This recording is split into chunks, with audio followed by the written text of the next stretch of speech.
काल करे सो आज कर, आज करे सो अब। पल में परलय होएगी, बहुरी करेगा कब। दोस्तों, कबीरदास ने कितनी अच्छी बात कही है।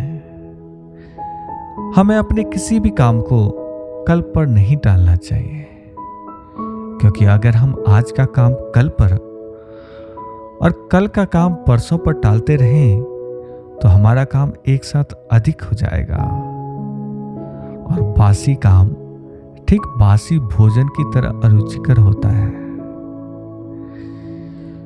दोस्तों, समय सफलता की कुंजी है।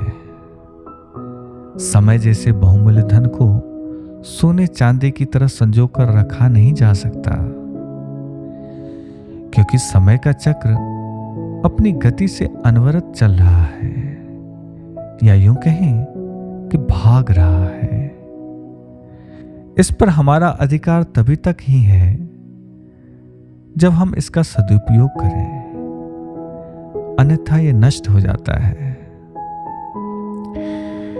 दोस्तों, अक्सर हमें किसी न किसी से यह सुनने को मिलता है कि क्या करें यार, समय ही नहीं मिलता।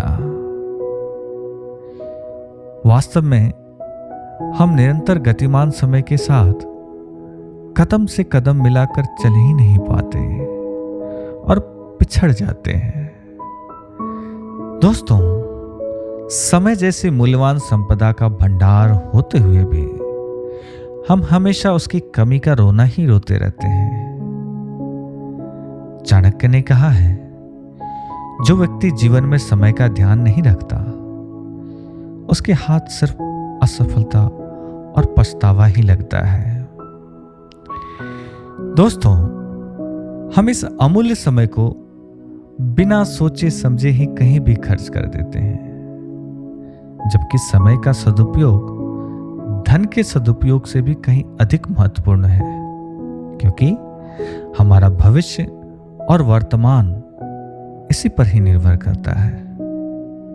दोस्तों, जिंदगी में वक्त से ज्यादा अपना या पराया कोई नहीं होता।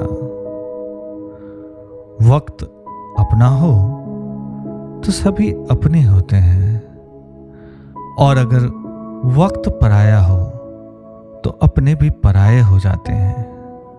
धन्यवाद।